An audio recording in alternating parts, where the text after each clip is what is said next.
Welcome back. You're watching SA Today with me, Unati Bagyashe. Let's take you now to this other top story we are tracking for you this afternoon. US President Joe Biden has ordered flags across the nation to fly at half-mast after 21 people, including 19 children and 2 adults, were killed when a gunman opened fire at an elementary school in southern Texas yesterday.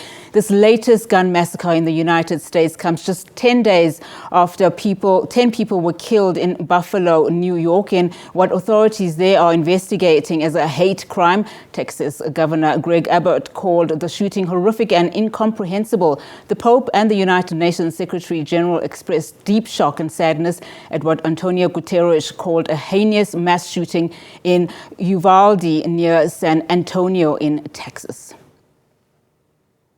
Now, here at home, police are following several leads in connection with the murder of 3 siblings in Ekuphumleni in Khayelitsha on the Cape Flats. There's been a spate of mass killings in the area over the past several weeks, in which over a dozen people have died. Now, to discuss gun control and gun law, we are now joined via Zoom by Gun Free South Africa Director Adele Kirsten. Adele, thank you so much for your time this afternoon. Of course, before we speak about, what is happening in South Africa, your reaction to the latest mass shooting in the US? I mean, it is being described as just one of, the most, the worst in its form, because this was an elementary school. Children as young as, in grade 2 were killed, 19 to be exact. And again, you see there another perpetrator, a young man of just 18 years old. Yeah. Unati, good afternoon. It's shocking, but it's not surprising.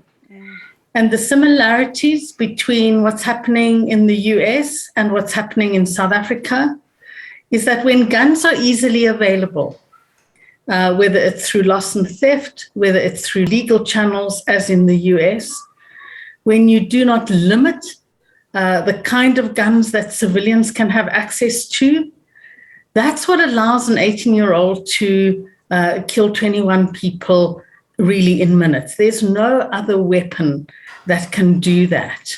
And so the key message from both the South African multiple shootings and the latest US gun massacre is that you have to reduce gun availability. That has been proven to reduce gun deaths, and it's the simplest and in some ways the easiest thing to do. When we look at back home, we've been hearing about these stories of mass shootings in Khayelitsha for several months now, and that's probably the closest we'll come to similarities in terms of what's happening in the US. But when you also do hear of victims of gun, like for instance, this young lady who was killed in the Eastern Cape, she was shot 9 times, and yet her perpetrator is still not behind bars today.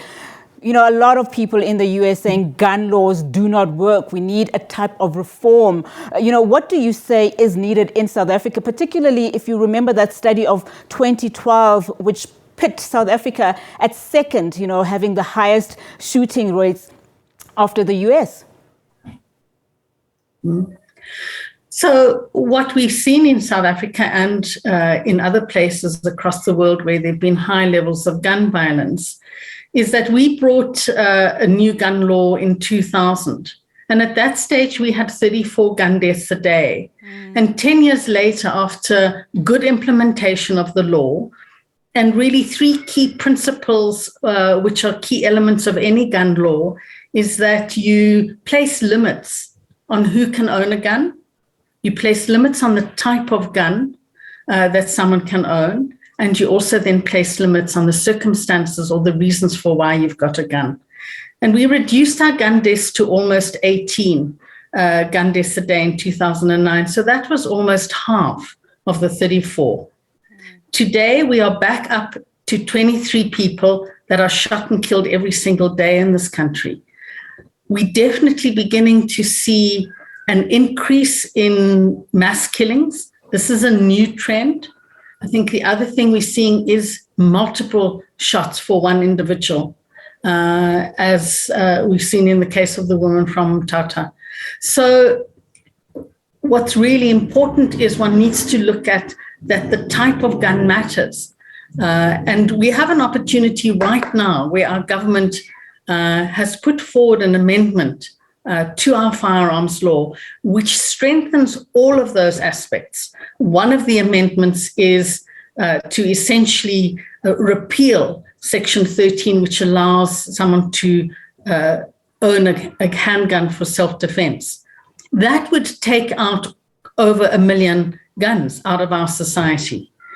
And yet, as in the US, and as we saw in the march earlier, there needs to be a massive public outrage, but we need to follow that up with action and to really put pressure on our government to bring this law to Parliament as soon as possible so that we can reduce gun availability. That's going to be the most effective way. We have to get guns out of our home and we have to get them off our streets. Adele, what would you say then to, some people saying the issue is actually not with guns, the issue is more psychological and it's individual based, or in this instance in South Africa, it's more gang related? Well, there are two issues here. The one is the access to the weapon.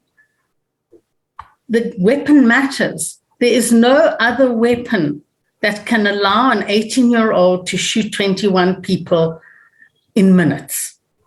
And it's the type of weapon, and firearms are much more lethal than any other weapon.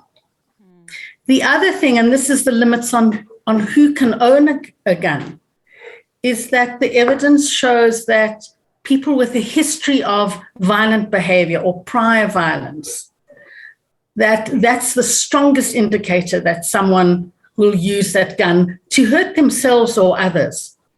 So this thing of, needing to we need to change people's attitudes to guns and seeing them as a means of safety. But prior violent behavior, if there's a man in an abusive relationship and you know that there's a gun in the home, you can act and ask the police to remove that gun. That is the quickest way to reduce the risk for gun violence. So it's having a strong law that places limits on people and the type of gun.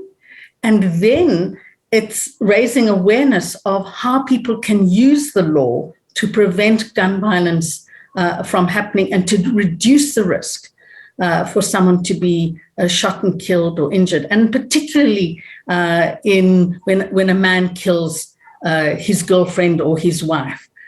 The evidence is so clear. Often it's followed by years of abuse, and it ends up in the killing of the woman. We can prevent that, but we need to stand up together and tell our government we want stronger gun laws, and we need to start getting involved at local community level to make our communities safer. That's the only way we're going to get this right.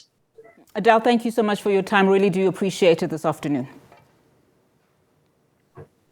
Thanks, right. Unati. Gun-Free South Africa Director there, Adele Kirsten, will continue with more of your top stories when we return. We take a quick break.